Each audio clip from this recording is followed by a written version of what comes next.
Bienvenue, mon frère, ma sœur, toi qui viens d'entrer dans cet espace de lumière et de réflexion profonde. Ici, nous parlons de l'âme, de la foi, de l'amour d'Allah et des mystères qui touchent ton cœur. Si tu veux voyager à travers des histoires inspirantes, des rappels qui éveillent l'esprit et des messages qui renforcent ton lien avec ton Créateur, alors tu es au bon endroit. Index revers pointant vers la droite blanc, abonne-toi dès maintenant et rejoins cette famille grandissante, afin de ne manquer aucun rappel qui pourrait transformer ta vie. Car chaque mot ici est pour toi, et chaque instant est une invitation à te rapprocher d'Allah. Bienvenue à toi, et que cette chaîne soit pour toi une source de paix et de lumière. Il y a dans la vie du prophète Muhammad des instants voilés de silence, des épisodes dont les compagnons parlaient avec une pudeur rare, presque sacrée. Des moments où la grandeur du prophète ne se mesurait pas à ses conquêtes, ni à ses discours publics, mais à ses épreuves intimes, cachées derrière les murs de sa maison. On oublie parfois que celui qui portait la révélation, celui qui parlait avec les anges, était aussi un homme de chair et de sang. Son cœur battait avec des joies et des blessures. Ses yeux versaient des larmes dans la nuit, ses lèvres murmuraient des prières, et son âme supportait le poids d'un monde. Mais ce qui alourdissait parfois son cœur n'était pas toujours les menaces des crèches ou les guerres à venir. C'étaient les ombres qui surgissaient au sein même de son foyer. Hafsa bin Umar, fille de l'intrépide Umar ibn al-Khattab, était une femme de foi. Elle avait grandi dans un environnement rude, mais noble. Son cœur était sincère, son attachement à Allah indéniable. Elle était honorée de porter le titre des « épouses du prophète », un titre qui allait la lier à l'histoire éternelle de l'islam. Pourtant, même dans un foyer béni, la nature humaine ne disparaît pas. Même la maison du prophète était le théâtre d'émotions, de jalousie, de confidences, et parfois de maladresse. Dans l'intimité de leur couple, le prophète confia un secret à Hafsa. Une parole destinée à rester entre eux. Une parole que seul leur cœur devait porter. Mais ce secret, un jour, franchit la barrière de leur intimité. Il se glissa dans une autre oreille, et les murs protecteurs de la maison du prophète en furent ébranlés. Imagine la douleur d'un cœur qui confie ce qu'il a de plus fragile, et qui voit cette confiance se dissoudre dans l'air. Ce n'était pas une trahison volontaire, ni une volonté de nuire. Mais le cœur humain est parfois faible.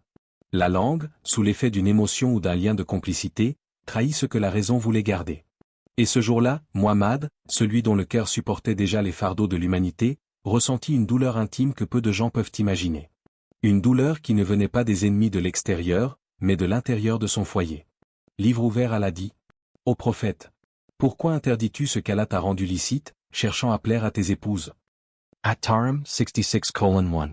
Ce verset descendit comme une lumière tranchante, révélant le poids caché de son cœur. Ce n'était pas simplement une question de mariage ou de relation conjugale. C'était une question de vérité, de loyauté, de confiance. Dans ce moment mystérieux, le prophète envisagea l'impensable, le divorce. Un choix qui aurait bouleversé son foyer, qui aurait marqué l'histoire des croyants. Mais ce qui est frappant, ce n'est pas seulement le geste envisagé. C'est l'humanité qui s'en dégage. Car derrière l'aura prophétique se cachait un cœur d'homme, sensible aux blessures, aux déceptions et aux faiblesses de l'autre. Et si cette histoire est racontée dans le Coran, ce n'est pas pour exposer la fragilité de ses épouses, mais pour rappeler à l'humanité entière que même les foyers les plus saints connaissent des épreuves. Médite un instant. As-tu déjà porté un poids dans ton cœur, juste pour protéger l'autre? As-tu déjà fait semblant de sourire, alors que ton âme se sentait trahie? As-tu déjà voulu cacher ta douleur, par amour, par loyauté, par désir de paix? Le prophète, dans ce moment d'intimité, reflète nos propres combats intérieurs. Combien de fois avons-nous étouffé nos vérités pour éviter la colère de l'autre, pour préserver l'équilibre fragile d'une relation? Livre ouvert Allah dit encore. Ne vous trahissez pas les uns les autres, alors que vous savez pourtant. Al-Anfal 8:27. Ce rappel universel traverse les siècles. Il ne s'adresse pas seulement aux épouses du prophète. Il parle à toi, à moi, à tout cœur qui connaît le goût amer de la confiance brisée. L'histoire de Hafsa n'est pas celle d'une faute irréparable. C'est l'histoire de l'humanité entière, une histoire de secrets confiés, parfois trahis, parfois pardonnés. Et c'est aussi l'histoire d'un prophète qui, malgré sa grandeur, a traversé les mêmes douleurs que nous. Index revers pointant vers la droite blanc alors, laisse-moi te poser une question. Combien de fois as-tu senti que pour plaire à l'autre, tu as dû cacher ton authenticité? Combien de fois as-tu interdit à ton âme de dire sa vérité, de peur de perdre l'amour, de peur de briser un lien fragile? Et si, au lieu de t'éteindre, tu laissais Allah être le gardien de ton cœur, celui qui sait les secrets que même ta langue n'ose pas prononcer?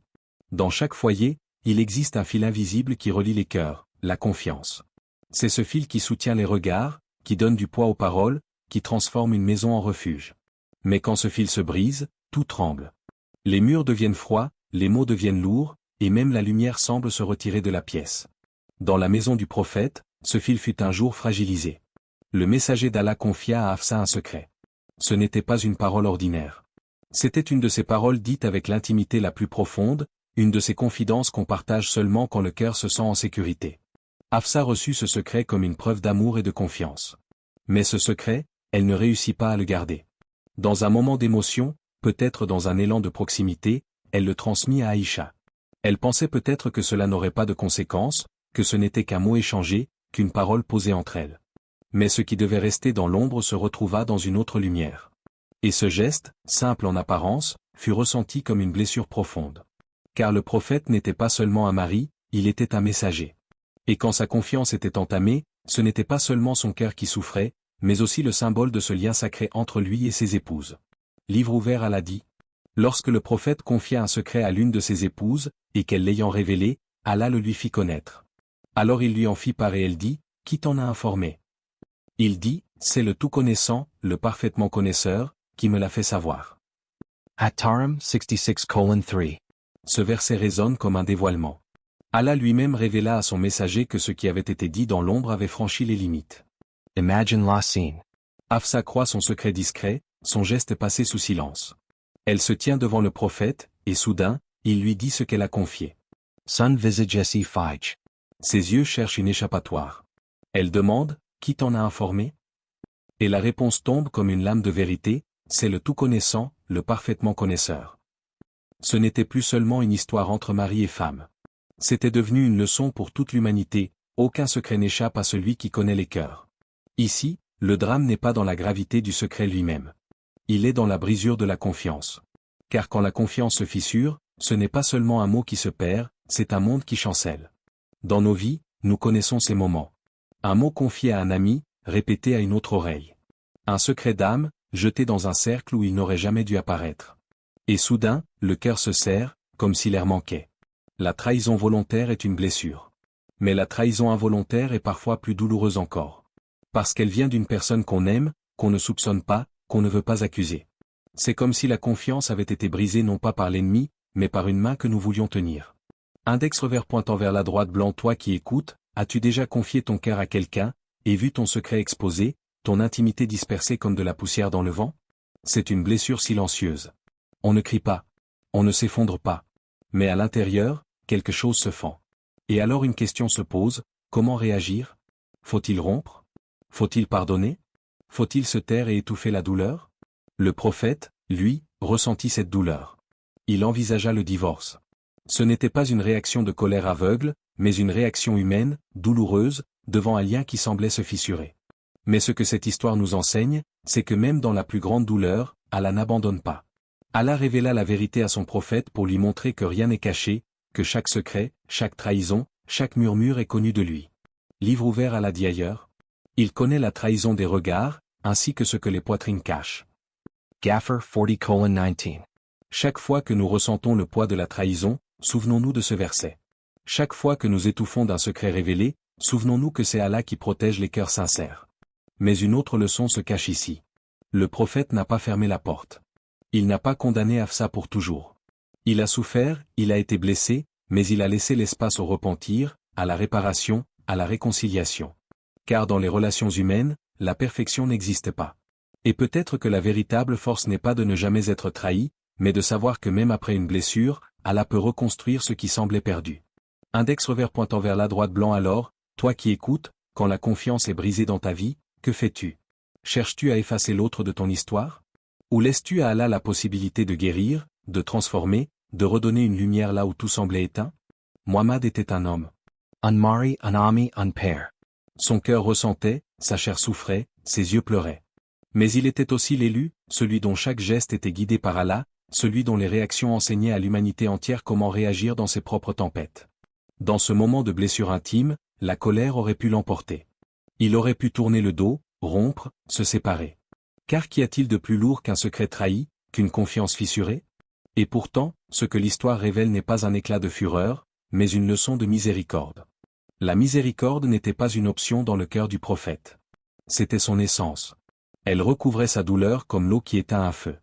Elle l'empêchait de tomber dans le piège des réactions impulsives. Il est facile de briser dans la colère. Il est facile de punir par orgueil. Mais combien difficile est-il de contenir sa peine et d'ouvrir la porte du pardon? Livre ouvert Allah dit. Si toutes deux, Hafsa et Aïcha, vous vous repentez à Allah, alors vos cœurs se sont inclinés vers le bien. Mais si vous vous soutenez l'une contre lui, sachez qu'Allah est son protecteur, de même que Gabriel et les pieux croyants, et les anges, en outre, lui viendront en aide. At-Tarim 66:4. Ces paroles sont bouleversantes. Elles ne s'adressent pas seulement aux épouses du prophète. Elles s'adressent à toute l'humanité. Elles disent, même dans les blessures les plus personnelles, Allah ne laisse pas son serviteur seul. Même dans les murs d'une maison, là où personne ne voit, Allah est le protecteur. Imagine la scene. Le prophète blessé, son cœur lourd, ses pensées tourmentées. Dans ces instants, il aurait pu céder à la colère. Mais au lieu de cela, Allah descend ce verset. Comme une main invisible posée sur son épaule. Comme un souffle qui lui rappelle, tu n'es pas seul. N'est-ce pas là ce que nous cherchons tous? Dans les moments où nos proches nous blessent, quand notre cœur crie en silence, n'espérons-nous pas qu'une force plus grande nous prenne par la main et nous dise, je suis ton protecteur? Mais ce verset dit encore plus. Il ne s'agit pas seulement d'une réassurance. Il s'agit d'un appel au repentir. Allah invite Hafsa et Aïcha à se repentir. Non pas pour les accabler, mais pour les purifier. Le repentir n'est pas une humiliation. C'est une élévation. C'est la main tendue d'Allah qui dit, revenez, vos cœurs ont dévié, mais je vous ouvre la voie du bien. Ce passage montre la tendresse d'Allah envers les croyants. Il ne ferme pas la porte de sa miséricorde même lorsqu'il blesse son prophète. Et c'est cela la grandeur divine, pardonner là où nous, humains, aurions condamné. Le prophète, en vivant cette scène, nous a montré un modèle. Il a montré qu'on peut souffrir, qu'on peut être trahi, qu'on peut envisager de rompre. Mais que la miséricorde, quand elle est choisie, devient plus puissante que la colère. Et n'est-ce pas ce que l'islam enseigne depuis le début? La colère brûle. Mais la miséricorde guérit. Livre ouvert Allah dit. Que ceux qui ont été favorisés et comblés de biens ne jurent pas de ne plus donner aux proches, aux pauvres et à ceux qui ont émigré dans le sentier d'Allah. Qu'il pardonne et absolve. N'aimez-vous pas qu'Allah vous pardonne? An-Nur 2400 Hours 22. C'est comme si Allah nous demandait, veux-tu garder ton cœur enfermé dans la rancune, ou veux-tu goûter à la paix du pardon? Pense un instant. Dans ta vie, combien de fois as-tu été tenté de réagir par colère? Combien de fois as-tu serré ton poing, prêt à rompre une relation, prêt à effacer une personne de ton histoire? Et si, à ce moment-là, une voix descendait dans ton cœur et te disait, contiens-toi. Pardonne. Je suis ton protecteur. Ce récit intime du prophète nous révèle quelque chose d'immense. La miséricorde n'est pas faiblesse. Elle est la vraie force. Être capable de pardonner alors que tu pourrais punir. Être capable de tendre la main alors que tu pourrais tourner le dos. Être capable de contenir ta colère alors que tout ton être brûle. Voilà la grandeur. Index revers pointant vers la droite blanc et toi, qui défends ton cœur lorsque les blessures semblent insurmontables? Tu crois peut-être que tu es seul, que tu n'as personne. Mais peut-être oublies-tu que celui qui a défendu son prophète, celui qui a envoyé les anges pour être à ses côtés, est le même qui te défend dans ton silence, dans tes larmes, dans tes combats invisibles. Livre ouvert Allah dit. Et quiconque place sa confiance en Allah, il lui suffit. At-Talik 65:3. Il est des moments dans l'histoire où même les figures les plus élevées traversent des tempêtes intérieures. Le prophète Muhammad, lui qui supportait le poids des révélations divines et la mission d'éclairer l'humanité, se retrouva face à une blessure intime, cachée derrière les murs de sa maison. Oui, le divorce fut envisagé. Un mot lourd, qui brise des vies, qui change le destin d'un foyer. Ce mot, que tant de croyants prononcent parfois dans un excès de colère, mais que le messager, dans sa sagesse, retenait toujours. Pourtant, cette fois-ci, la douleur était trop grande. La confiance, ce fil invisible qui unit deux cœurs, semblait irrémédiablement rompu. Imagine. Le prophète, assis dans la solitude, portant le poids de la mission et celui de ses blessures personnelles. Le monde le voyait comme un guide, mais dans son intimité, il était un époux, un homme qui cherchait la paix auprès de ses proches. Et quand cette paix fut troublée, son cœur en ressentit toute l'ampleur. La rumeur se répandit vite. Dans la Médine des premiers croyants, chaque souffle de la maison prophétique devenait écho. Umar ibn al-Khattab, compagnon courageux, homme de force et de droiture, entendit que sa fille Hafsa était sur le point d'être répudiée. Imagine le choc de ce père, l'honneur de sa fille, la douleur de son foyer, et la place qu'elle occupait auprès du messager, tout cela semblait s'effondrer. Umar, ce roc inébranlable qui ne tremblait pas devant les batailles, sentit cette fois son cœur se briser. Car cette épreuve n'était pas faite de lance et d'épée, mais de silence, de reproches et de larmes. Il alla trouver le prophète. Avec l'humilité d'un père blessé, il intercéda, parla, pria. Lui qui, d'ordinaire, commandé par sa force et sa voix puissante, cette fois se fit doux, implorant, suppliant presque que sa fille ne soit pas rejetée. Mais ce qui se jouait n'était pas seulement une affaire de foyer. C'était une leçon divine. Une épreuve pour rappeler que même dans la douleur la plus intime, Allah est celui qui guide, qui inspire et qui protège. Livre ouvert, Allah dit. Il se peut qu'Allah, si le prophète vous répudie, lui donne en échange des épouses meilleures que vous, musulmanes, croyantes, obéissantes, repentantes, adorantes, jeûneuses. At-Tarim 66:5. Ces paroles furent une secousse. Elles rappelaient que l'honneur d'être auprès du messager n'était pas un droit, mais une faveur immense. Elles rappelaient aussi que le prophète n'était jamais seul dans ses choix. Allah était son protecteur, son guide, et celui qui consolait son cœur. Pour Hafsa, ces versets furent une mise en garde, mais aussi une main tendue. Pour Oumar, ils furent à la fois une douleur et une délivrance. Et pour le prophète, ils furent une lumière au milieu de la tempête. Car derrière la menace du divorce, se cachait un enseignement, la miséricorde peut reprendre là où la colère voulait trancher. Imagine cette scène, la maison silencieuse, Hafsa retenant ses larmes, le prophète pesant la gravité de ses décisions, Oumar suppliant avec les mots d'un père. Puis, soudain, l'apaisement. Allah inspira son messager à reprendre Hafsa. Le divorce, un instant suspendu au-dessus de leur tête, fut écarté. La miséricorde avait couvert la blessure, la patience avait surpassé la colère. Mais ce moment resta gravé comme une épreuve. Une épreuve qui montrait que même les prophètes traversent des tempêtes intimes, et que même eux doivent chercher refuge auprès d'Allah dans leurs blessures les plus personnelles. Index revers pointant vers la droite blanc. Et toi? As-tu déjà pensé que ce que tu croyais perdu à jamais, Allah peut te le redonner pour t'enseigner la patience, pour purifier ton cœur, pour t'élever au-dessus de tes douleurs? Cette histoire n'est pas une simple anecdote d'un foyer. Elle n'est pas un récit que l'on lit comme une page du passé et que l'on referme. Elle est une lumière qui traverse le temps, un souffle divin qui vient éclairer nos propres blessures, nos propres failles, nos propres silences. Le prophète, choisi parmi les hommes, portait la révélation la plus lourde, la mission la plus vaste, et pourtant, il vivait aussi les douleurs les plus humaines. Il connaissait l'épreuve de la confiance brisée, de la déception, de l'hésitation entre la séparation et le pardon. Et en cela, il nous enseigne une vérité immense. Être croyant, ce n'est pas être invulnérable, c'est apprendre à laisser la miséricorde d'Allah apaiser nos cicatrices. Hafsa, quant à elle, resta mère des croyants. Elle ne fut pas rejetée. Elle ne fut pas effacée de l'histoire. Au contraire, son nom demeure honoré, son rôle sacré, son exemple transmis de génération en génération. Car derrière son erreur, il y avait une sagesse divine, rappeler aux croyants que même ceux qui entouraient le prophète pouvaient faillir, et que le repentir et la réconciliation sont plus grands que la chute. Livre ouvert, Allah dit. En vérité, avec la difficulté vient la facilité. Ashar 94:6. Ces paroles ne sont pas une promesse vague. Elles sont une réalité inscrite dans la trame de nos vies. Chaque blessure porte en elle un remède, chaque obscurité cache une lumière, chaque rupture ouvre la voie vers une guérison. Regarde ton propre cœur. Combien de fois as-tu souri devant les autres tout en cachant une douleur profonde? Combien de fois as-tu porté un secret lourd, une déception que personne ne connaît, une fracture invisible que tes gestes tentent de dissimuler? Index revers pointant vers la droite blanc. Et si justement, à travers cette douleur cachée, Allah t'enseignait la patience, la force intérieure et la beauté du pardon? La vie du croyant est faite de paradoxes. La difficulté précède la facilité, la nuit prépare l'aube, la larme annonce la sérénité. C'est comme si Allah sculptait nos cœurs à travers les épreuves, retirant les aspérités, polissant les angles, pour en faire des miroirs capables de refléter sa lumière. Hafsa aurait pu être réduite à son erreur. Mais Allah l'a élevée.